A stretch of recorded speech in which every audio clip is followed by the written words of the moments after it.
नमो अरिहन्ताणं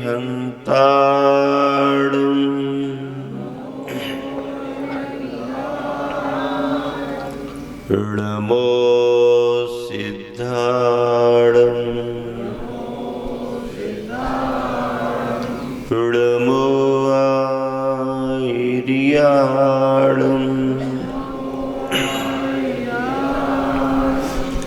नमो बच्छायाणं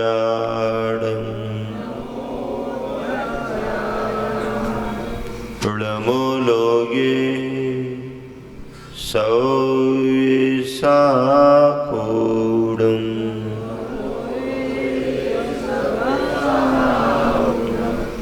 पंच परमेष्टि भगवान की, अहिंसा परमो धर्म की, गुरुवर आचार्य श्री विद्यासागर जी महाराज की।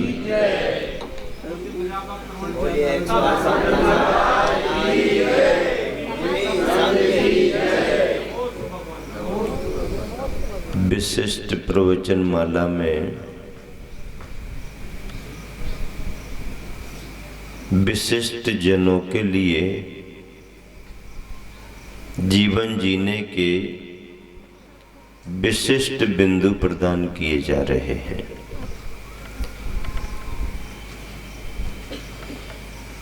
सामान्य वचन कहीं भी मिल जाते हैं। उन सामान्य वचनों का उतना महत्व नहीं होता, क्योंकि वो सत्यता से जुड़े हुए नहीं होते। जो वचन सत्यता से जुड़े होते हैं, सादगी संयम से जुड़े होते हैं, अनुभव से जुड़े होते हैं, मर्यादाओं से जुड़े होते हैं, वो वचन फिर सामान्य वचन नहीं होते, प्रकृष्ट वचन अर्थात प्रवचन हो जाते हैं। ऐसे वचनों को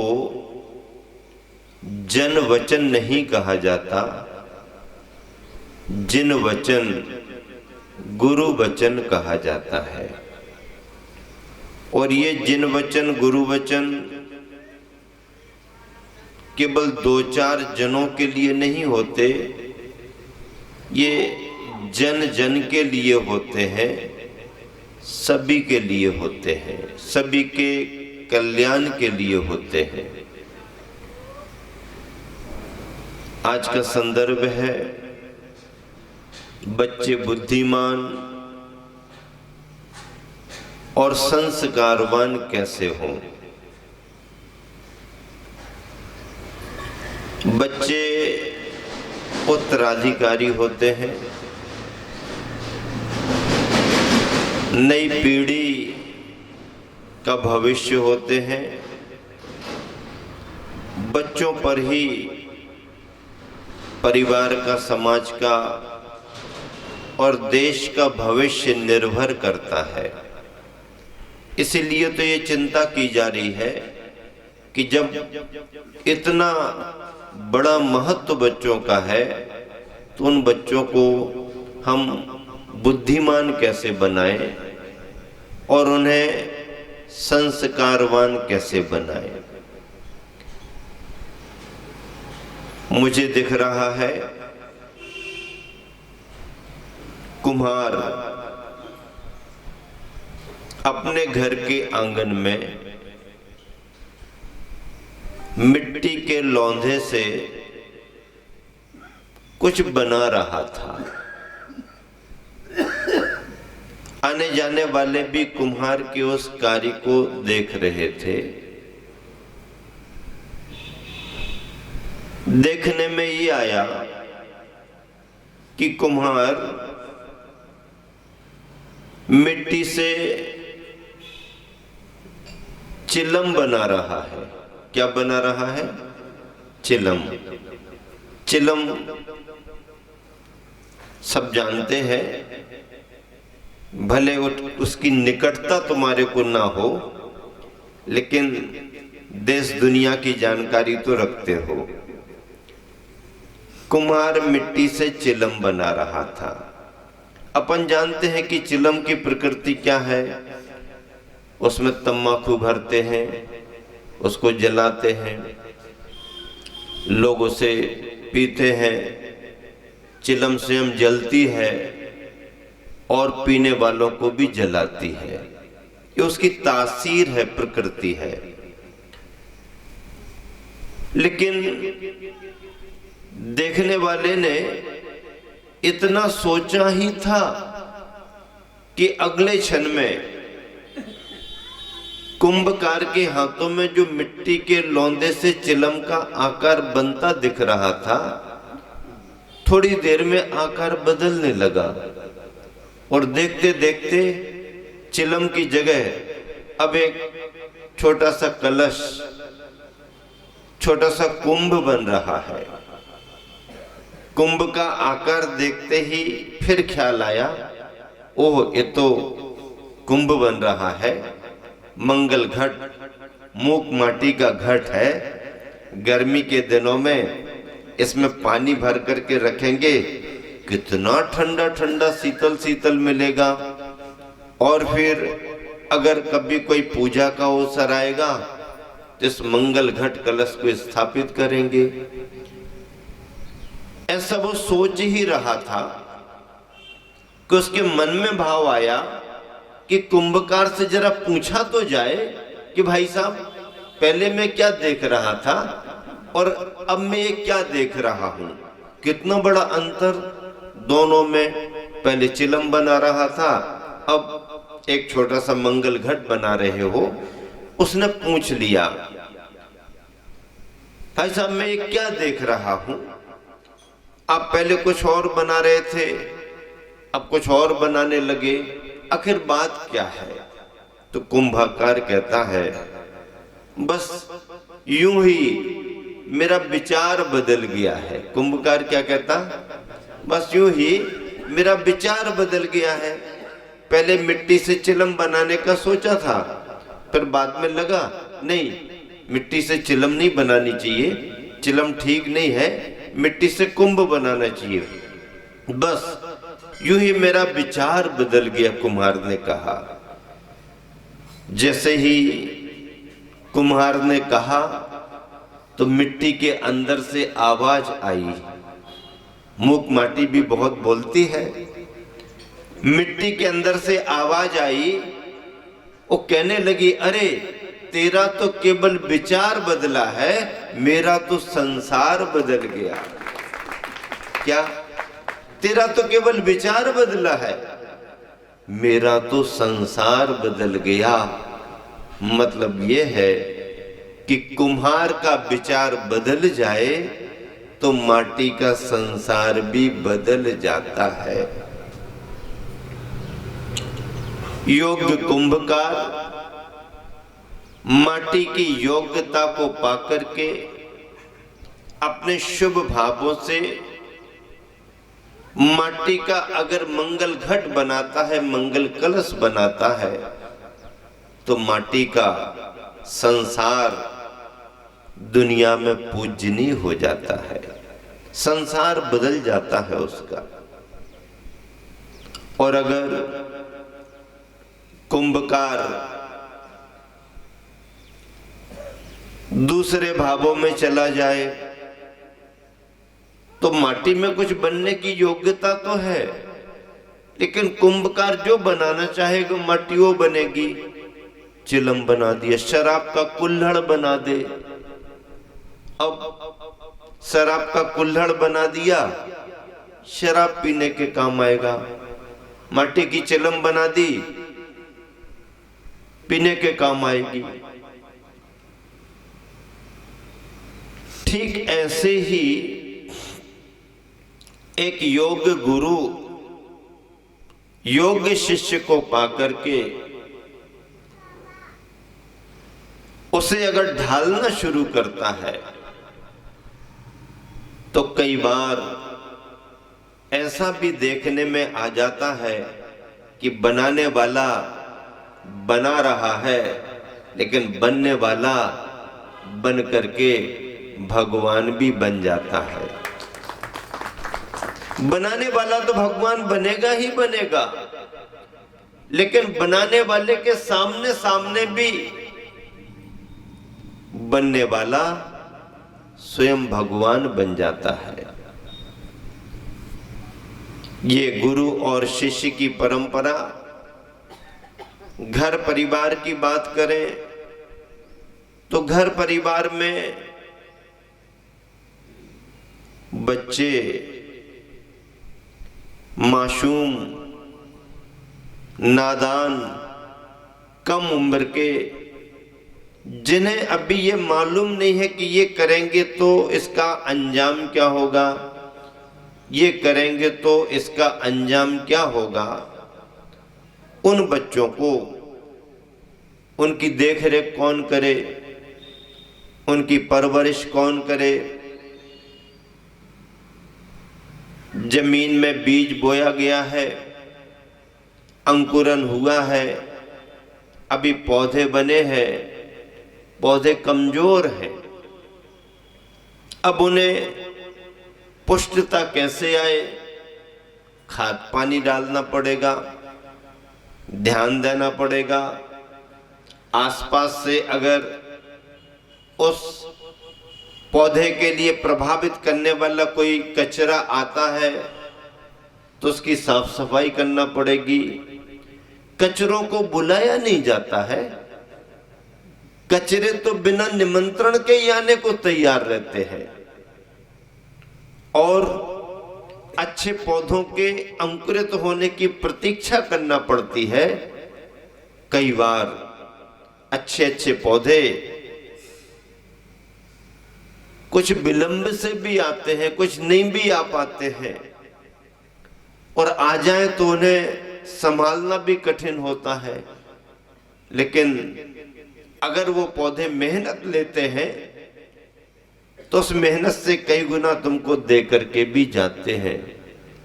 अचरा कचरा बिना मेहनत के आता है और उसकी विदाई में भी बहुत मेहनत करना पड़ती है। और अगर आप मेहनत करना ना चाहें और उसकी विदाई ना करें तो फिर जिससे आपको फसल मिलनी चाहिए थी वो फसल भी प्रभावित हो जाती है। फसल शब्द पर मेरा ध्यान चला गया और हमारे गुरुवन ने कहा, अपन कहते तो हैं फसल फसल फसल, लेकिन शायद गुरुजी ने कहा कि मुझे ऐसा लगता है शब्द जरा गलत हो गया है। नहीं आचार्य, फसल ही तो आती है। बीज बोते हैं, अंकुरन होता है, पौधा बड़ा होता है, फूल आते हैं, फल आते हैं, फसल आती है, कई गुनी फसल आती है। दुनिया तो फसल ही तो कह रही। आचार्य कहते नहीं नहीं, दुनिया कह रही तो कह रही, मेरा चिंतन विचार कुछ अलग कह रहा। आचार्य बताओ क्या कह रहा आपका चिंतन। आचार्य हंसने लगे, बोले सुनो मैं बताता हूं। असल में ये शब्द सफल है। क्या है? सफल। बीज बोया है, अंकुरित हुआ है, खरपतवार घास फूस हटाए हैं और पौधे ने आगे बढ़ करके एक दाने से कई कई दाने दे करके उसने अपने में सफलता पाई है और किसान को भी सफलता प्राप्त हुई है, उद्देश्य में उसे सफलता प्राप्त हुई है। अब क्या हो गया ये मामला? तो गुरुवर हंसते हुए कहते हैं, अरे ये ऐसा हुआ, बीज बोया था, पौधे में दाने आए और ये सब होकर के, और जैसे ही पौधा सफल हुआ दाना दे करके, और कहने वाले ने कहते कहते सावधानी नहीं रखी, कहना था उसे कि सफल हो गए, और सफल कहते कहते फिसल गया, सो फसल बन गई। क्या? कहते कहते फिसल गया तो फसल बन गई। भैया पैरों से अगर कोई फिसल जाए तो फिर भी जल्दी संभला जा सकता है, लेकिन जुबान से अगर कोई फिसल जाए, जुबान से अगर कोई फिसल जाए तो संभलना बहुत कठिन होता है। हाँ, जुबान से फिसलना, और विचारों से अगर कोई फिसल जाए, विचारों से स्खलन हो जाए, जवान में स्खलन हो जाए, समझना बहुत कठिन है। जिह्वा छोटी सी तो है पर बड़ों बड़ों को भी घायल कर देती है। क्या कह रहा हूं? जिह्वा छोटी सी तो है पर अपना समय पाकर के ये छोटी सी जिह्वा बड़ों बड़ों को घायल कर देती है। तो ऐसी जिह्वा को भी आचार्यों ने कहा कि अगर ये संयमित हो जाए, नियंत्रित हो जाए, इसमें मधुरता और मिठास आ जाए, इसमें अगर नरमाई आ जाए, तो ये जिह्वा बड़े बड़े घावों पर भी मरहम का काम कर जाती है। मरहम दवाई, मरहम का काम भी करती है जिह्वा।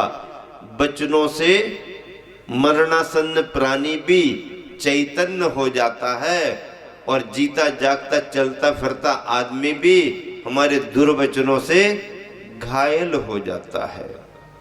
गुरुवर आचार्य ने विचारों की इसी गहराई में जाकर के मूक माटी में लिखा है। क्या लिखा? गुरुवर लिख रहे हैं कि मेरे जीवन से कितनी कितनी प्रताड़नाएं हुई हैं, भव भवांतरों में मैंने कितना कितना कष्ट दिया है सबको। हे प्रभु, अब आपसे यही प्रार्थना है कि मरहम बने। मरण को प्राप्त करके हम क्या बने?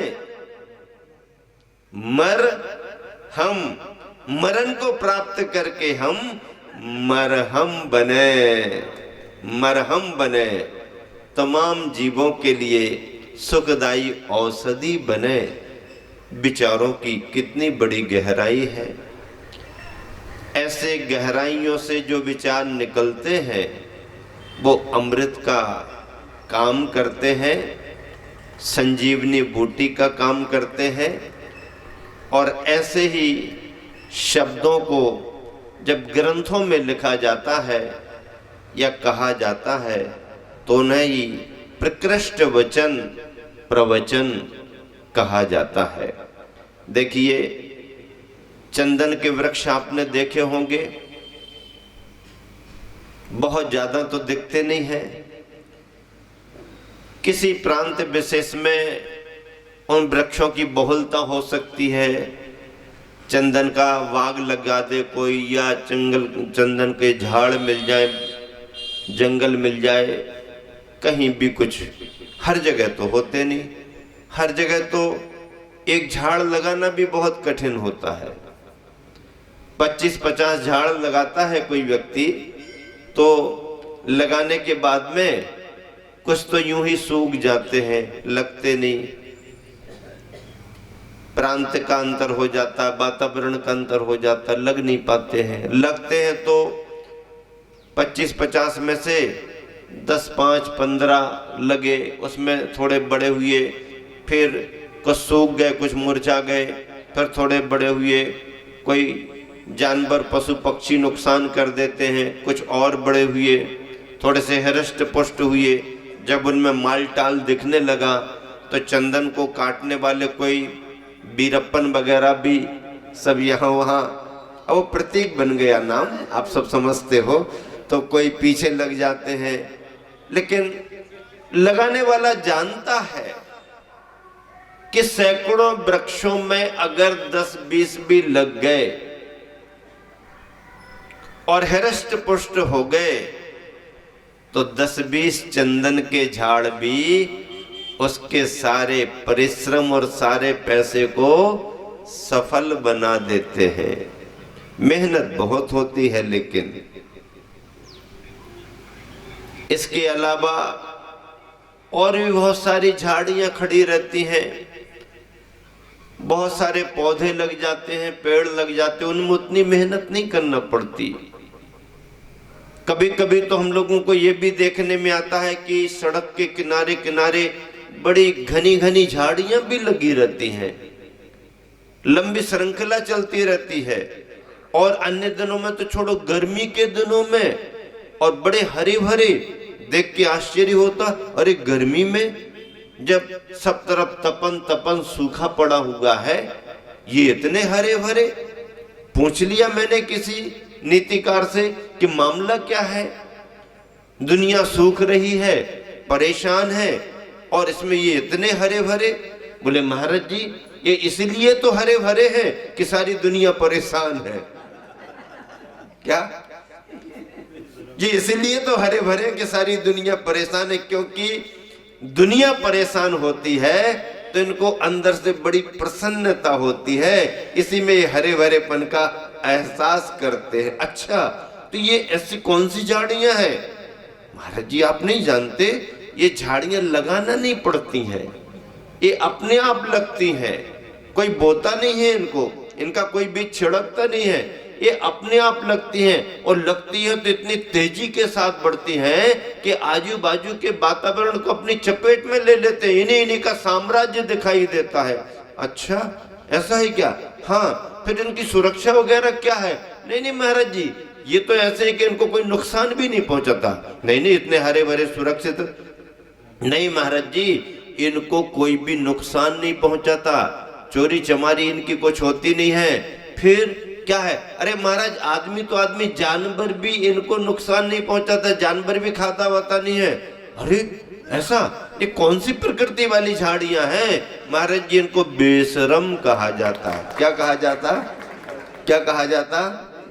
क्या कहा जाता? बेशरम कहा जाता है।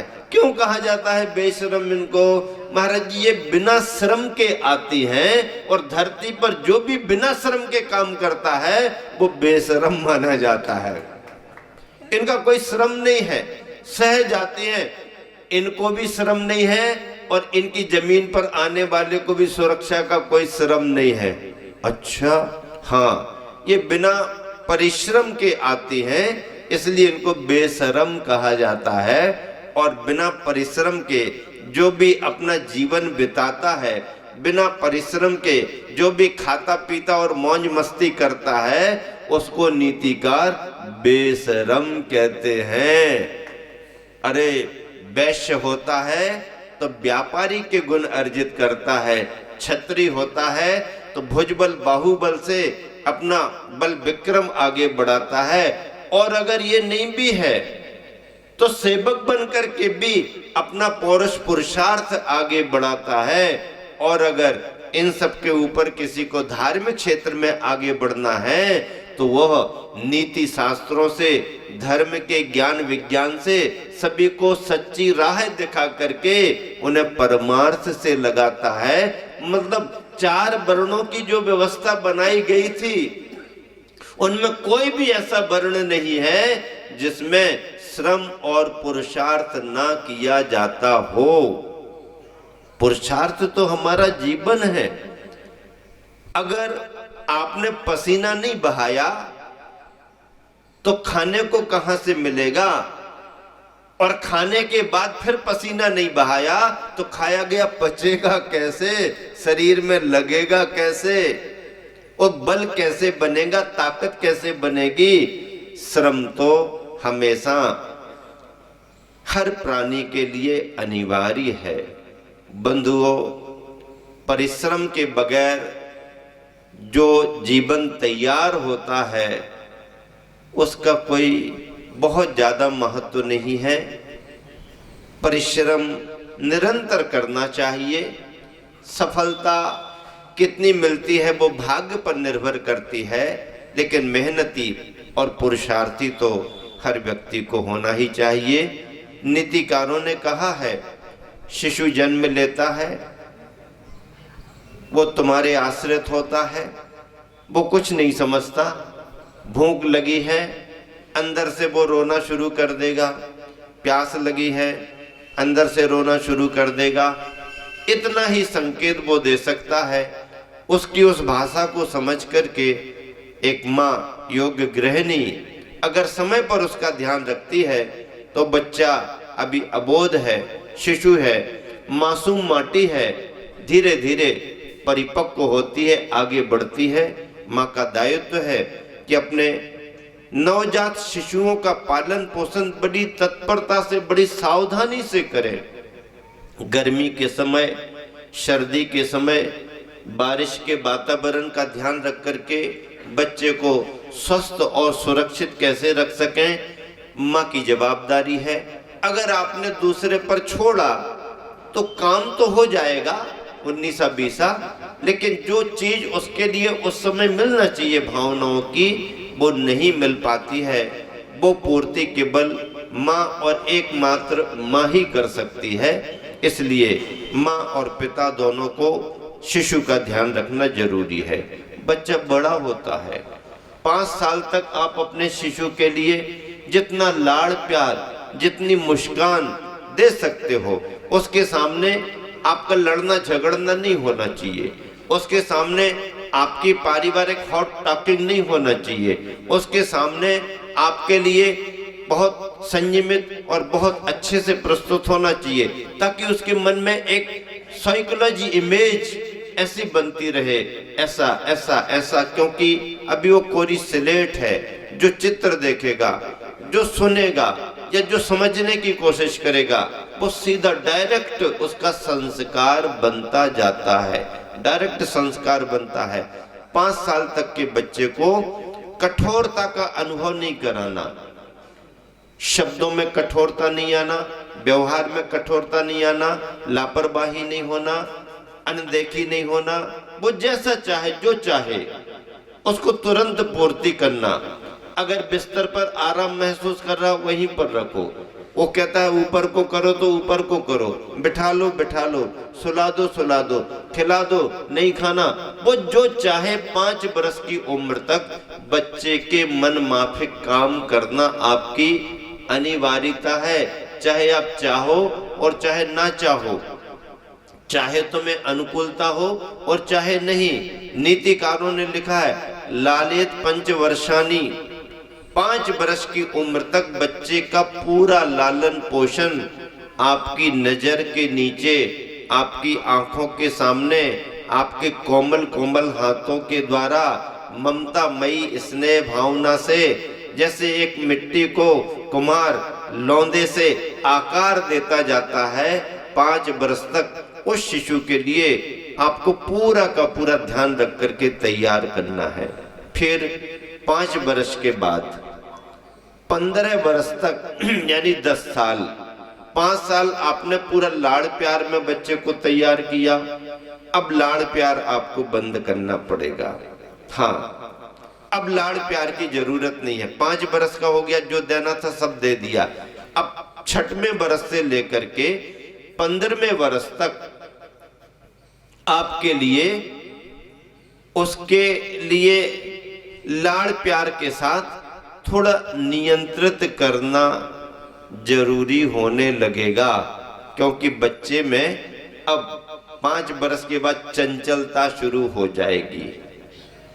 बच्चे का चंचल होना बुरा नहीं है, बच्चे को चंचल होना चाहिए, लेकिन उसकी चंचलता नियंत्रित रहे, इस पर आपको ध्यान रखना पड़ेगा।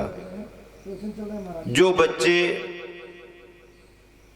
एक्टिव नहीं होते हैं, चंचल नहीं होते हैं, तो वैज्ञानिक लोग कहते हैं कि इनके मन का विकास बराबर हो रहा कि नहीं हो रहा, कहीं ऐसा तो नहीं कि आंतरिक कोई मिस्टेक हो। उस उम्र में बच्चे का खेलना कूदना, थोड़ा सा लापरवाही करना, हंसना, चंचलता प्रकट करना स्वाभाविक है, होनी ही चाहिए। आप क्या चाहते हो, जन्म लेते ही बच्चा महाराज जी जैसा गंभीर बैठा रहे?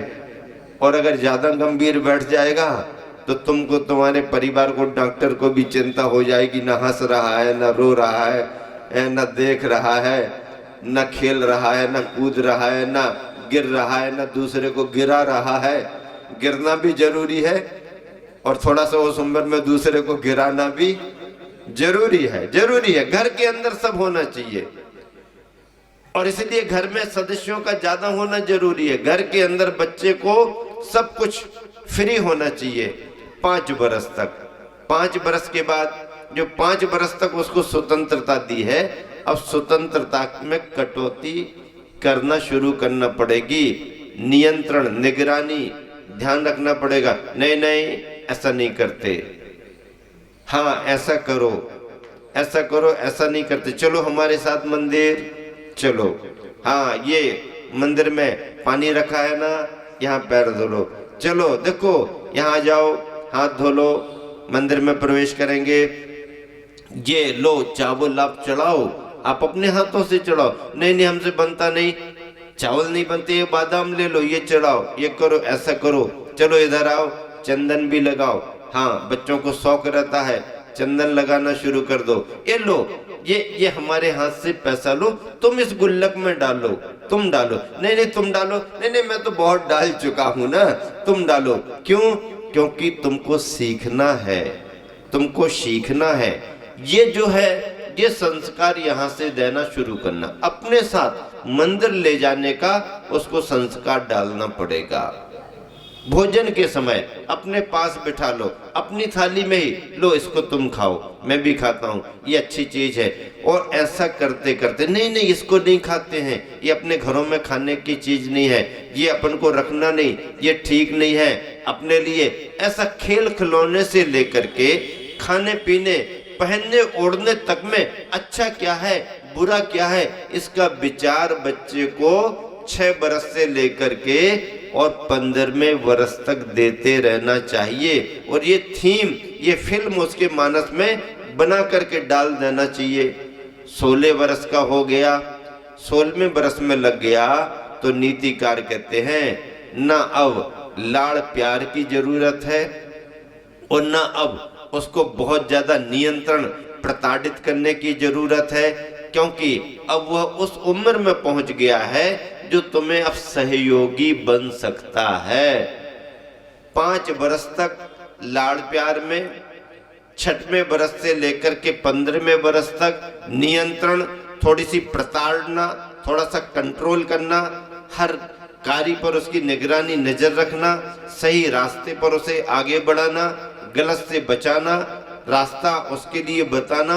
ये करके 16वें बरस में आते ही नीतिकारों ने लिखा है मित्रवत समाचरेत।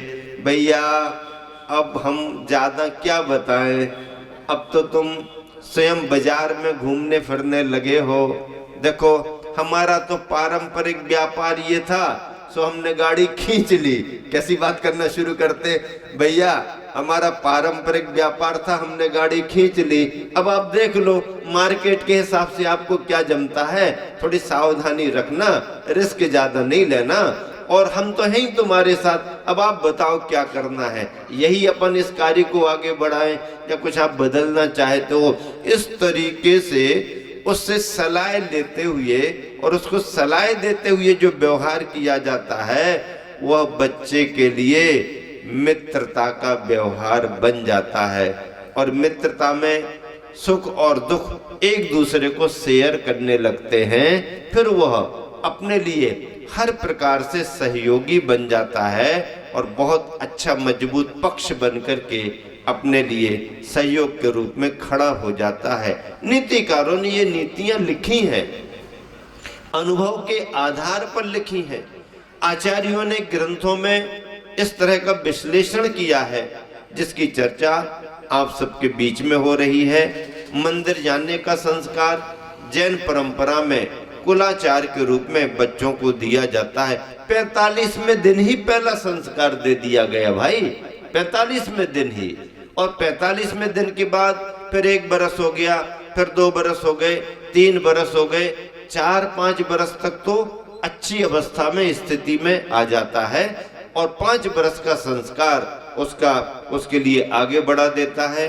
मंदिर जाने की प्रवृत्तियां सभी के घरों में बच्चों को प्रेरित करने की होती हैं, करते हैं।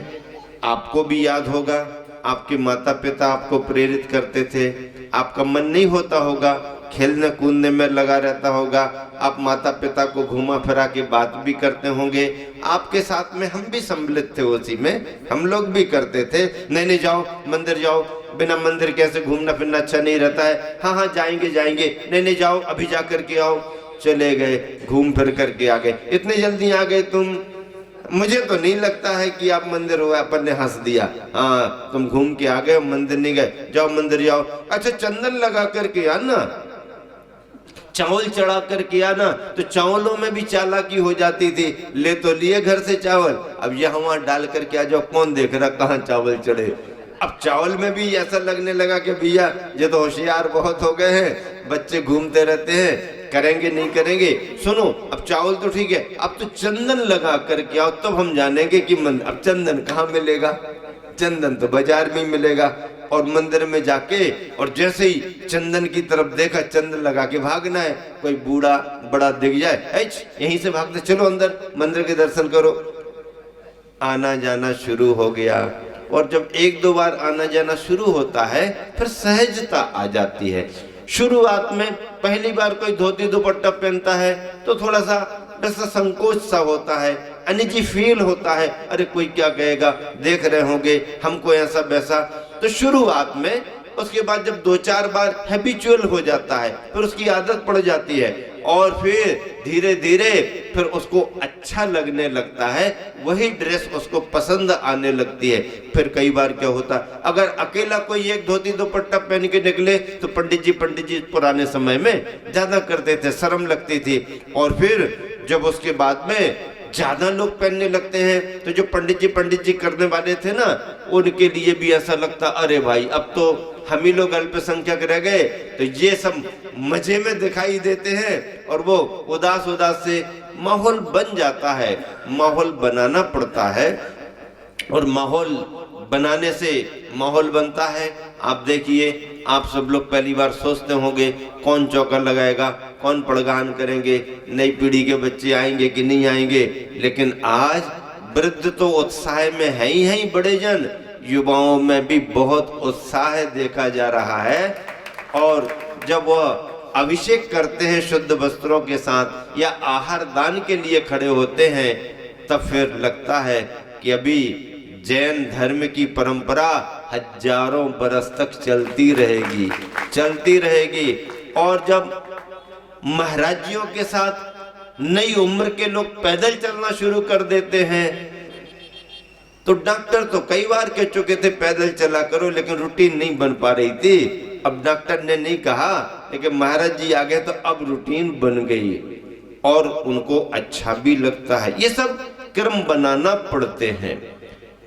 बच्चों को उनके जन्मदिन पर गौशाला में जानवरों के लिए चारा पानी करा दिया, पाठशाला में ले गए, जन्मदिन है, बच्चों के लिए कोई भी अपना गिफ्ट दे दिया, कॉपी पेन दे दिया, कुछ भी अपने जो योग होता है, ये सब करने से बच्चों में देने का, दान का संस्कार आता है। अपन देखते हैं आरती जब कभी होती ना, तो बड़े बड़े जन अपने बच्चों को लिए रहते हैं। आरती की थाली आई और उन्होंने जेब से निकाला, वो स्वयं नहीं डालते, बच्चे के हाथ में। अच्छा, बच्चे को खुशी भी होती उसकी, वो चाहता भी है कि हमारे को कुछ करने को मिले, और जब वो करता है तो वो संस्कार उसका धर्म के रूप में बहुत गहरे में उतर जाता है।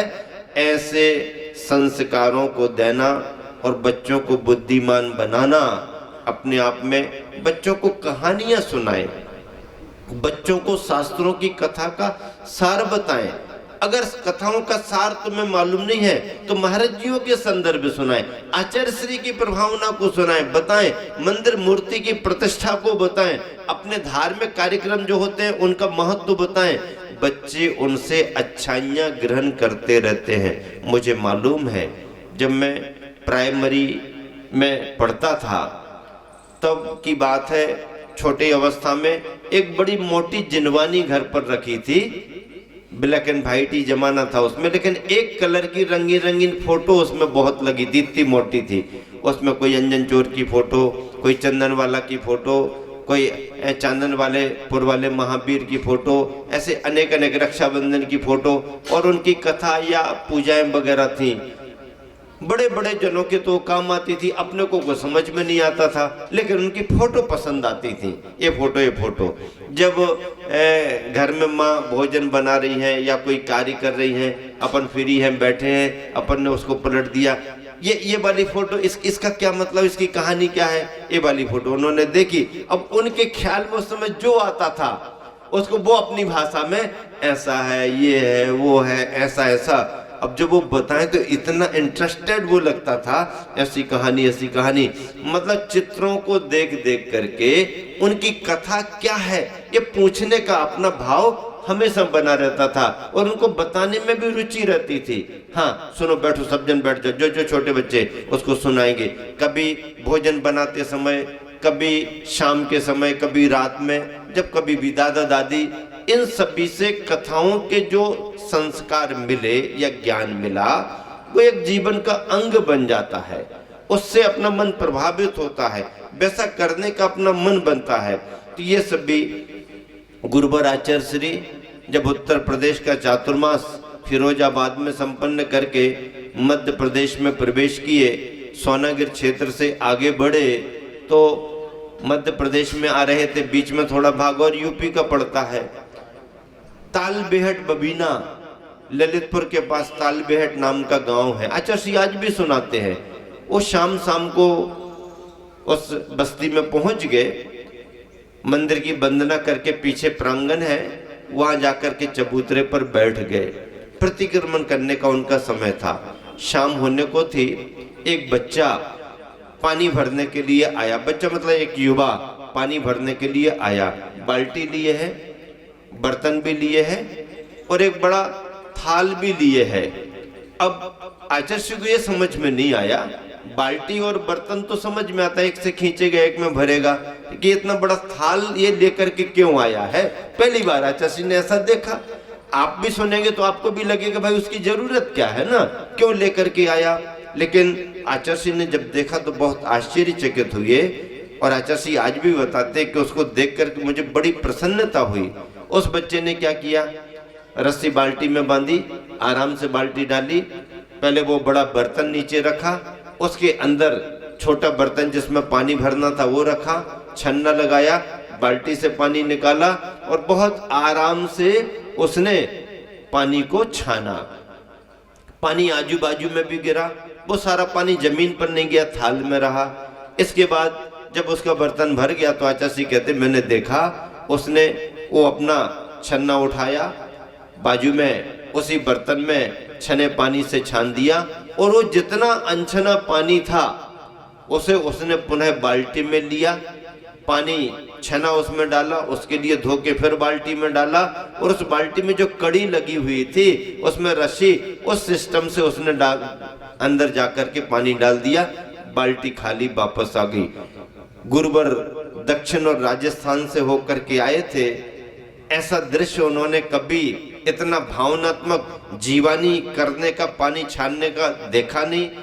और जब देखा तो आचार्य कहते मेरे मन में आया, ओह मध्य प्रदेश के बुंदेलखंड भाग में प्रांत में मैं प्रवेश कर रहा हूं और जब प्रवेश द्वार में इतनी सावधानी युवाओं में दिख रही है तो वहां के वृद्धों में, श्रावक श्राविकाओं में कितनी सावधानी नहीं होगी। मतलब कि एक युवा पानी भरने की क्रिया तो महिला करती है, वो अपने जतन से करती, सावधानी से करती, लेकिन बच्चे जाकर के ला सकते, लापरवाही से ला सकते। लेकिन इस तरीके से जीव दया का कार्य करते हुए अगर कुछ किया गया है तो आचार्य कहते हैं मुझे ऐसा लगा कि यह क्षेत्र प्रांत संस्कार संपन्न प्रांत है और ऐसे प्रांत में अगर चले गए तो फिर तो जो सोच करके आए थे, आचार्य कहते हैं मैं जितना सोच करके आया था मेरी कल्पना से भी बढ़ करके मुझे इस प्रांत में खुद को अपनी साधना से मिला, स्वाध्याय से मिला और समाज से भी बहुत कुछ आचार्य कहते हैं कि संग के रूप में मिला है। ऐसे बच्चों के लिए बुद्धिमान कैसे बनाए, आप अपने विचारों से, आप अपनी ज्ञान की गहराई से, आप अपने धार्मिक वातावरण से बच्चों के भविष्य को ध्यान में रख करके, बुराइयों से बचा करके, अच्छाइयों की प्रेरणा दे करके, खान पान पर ध्यान रख करके उसको स्वस्थ भी बनाए, उसको बलिष्ठ भी बनाए और बुराइयों से बचा करके उसको अच्छा बुद्धिमान बनाए, उसकी बुद्धिमत्ता विकसित हो, ऐसा उपाय करें। और फिर अगर बुद्धिमान हो गया है तो अकेली बुद्धि से ही काम बनने वाला नहीं, क्योंकि बुद्धि बढ़ती है तो काम बनता भी है और काम बिगड़ता भी है। संयमित बुद्धि, नियंत्रित बुद्धि कार्य को बनाती है और अनियंत्रित असंयमित बुद्धि कार्य का बिगाड़ कर देती है। तो संस्कारवान भी बच्चे कैसे हों? आपके धार्मिक वातावरण से, मंदिरों के वातावरण से, गुरुओं के वातावरण से, पाठशाला के वातावरण से ये सारे संस्कार बच्चे सहज ही स्वीकार कर लेते हैं। एक बार की बात है, 1995 में भोपाल चातुर्मास हुआ। शाम को पाठशाला में बच्चे आते थे, बड़े भी आते, छोटे भी आते, सभी को बैठने देते थे। भोपाल वाले यहाँ पर हैं, उन्हें मालूम होगा। 95 के चातुर्मास में सायकालीन बच्चों को बिठाल के थोड़ा शिक्षण संस्कार, एक छोटा सा 2.5-3 साल का बच्चा होगा, उसने सुनते सुनते मन में ये पकड़ लिया कि पानी छान करके पीना चाहिए। कहा, बताया महत्व तो बड़ों को बताया, छोटे ने भी पकड़ लिया, जब भी पानी पियो छान करके पीना चाहिए, ऐसा कह दिया। अब बड़े तो अपने हाथ से कर सकते, छोटा कैसे करे? घर गया, मम्मी पानी भर के दे दिया, नहीं आप छान दो। छान दो? खुशी हो गई मम्मी को कि पाठशाला को कुछ सीख कर क्या, छान दो। ठीक है, फटफट छान दिया, लो पी लो। 2-4 घूंट तो पीना है, पूरा गिलास थोड़ी पीना। वापस कर दिया। फिर 10-20 मिनट, आधा घंटा बाद मम्मी पानी उठा के दे दिया, छान दो। अभी तो छाना था तुम्हारे सामने, पूरा पिया कहाँ है, इसको ले लो। अब ये छाना, नहीं नहीं महाराज जी ने कहा था जब भी पियो छान करके पीना, छान दो। अब बच्चा कह रहा है तो अंदर से खुशी हुई, छान दो और पी लो। फिर थोड़ी देर बाद पानी, हाँ ले लो, नहीं छान दो। अब तो थोड़ी परेशानी दिखने लगी, नहीं नहीं छना हुआ है ना, नहीं नहीं महाराज जी ने कहा था जब भी पियो छानना, हमसे तो बनता नहीं, आप छान दो। अब जब दिन में 10-20 बार पानी पिलाना हो तो मम्मी को थोड़ी दिक्कत होने लगी। पानी छनवा रहा है ये तो अच्छी बात है, बार बार क्या? अभी हमने कहा ना छना हुआ है, महाराज जी भी कहते नहीं नहीं छान के ही। अब ऐसा करते करते उसने अंदर तो ये प्रसन्नता महसूस की कि एक संस्कार तो अच्छा पड़ गया, लेकिन बार बार छानने की ये समस्या खड़ी हो गई। तो उन्होंने कहा नहीं नहीं महाराज जी, नहीं नहीं महाराज जी ने कहा चलो वो लेके हमारे पास। महाराज जी इनको समझाओ, पानी छान के पीना तो अच्छी बात है, लेकिन दिन भर हम पानी छानते बैठे रहे क्या? इनको कह दो कि मम्मी यदि कहे कि छना है तो पी ले। नहीं नहीं हमारे कहने की बात भी है, सामने छनवाता है, इसको समझाओ। मैंने कहा देखो, उसने एक बात को गांठ बांध करके पकड़ ले, ये तो तुम्हारे लिए प्रसन्नता की बात है। अब थोड़ी असुविधा हो रही क्योंकि बार बार करा रहा। उसको कहा मम्मी अगर कह दे कि पानी छना हुआ है तो आप पी लेना, क्योंकि उन्हें मालूम है कब तक छना। लेकिन उनको भी कहा ऐसा नहीं कि सुबह का छना शाम को भी तुम कह दो कि छना हुआ है, वो तो छना छना छना छना अनछना 48 मिनट के अंदर तो हो ही जाता है। 48वां मिनट हुआ कच्चा पानी पुनः अनछना हो जाता है। 48 मिनट का ध्यान रख करके आप बात करना, ऐसा उनको भी समझा करके नियम दे दिया। कहने का मतलब कौन सा बच्चा पाठशाला में किस चीज को पकड़ करके उसमें संकल्पित हो जाए कहा नहीं जा सकता। इसलिए हर जगह पाठशालाएं चलना चाहिए। यहाँ पर भी आपको अच्छे तरीके से पाठशाला प्रारंभ करनी है। पाठशाला प्रारंभ हो गई है और बहुत अच्छा साहित्य भी आपको उपलब्ध करा दिया गया है। बस नीतिकार इतना ही कहते हैं और इसी बात को हमारे को गांठ में बांध करके रखनी है कि जब तक दार्शनिक लोग शासक नहीं बन जाते, यानी विचारधारा रखने वाले, जब तक दार्शनिक लोग शासक नहीं बन जाते, शासन करने वाले, अथवा शासन करने वाले लोग, शासक लोग जब तक गुरुओं से दर्शन शास्त्र नहीं पढ़ लेते हैं, नीतियों को नहीं समझ लेते हैं, तब तक इंसान की मुसीबतों का अंत होने वाला नहीं।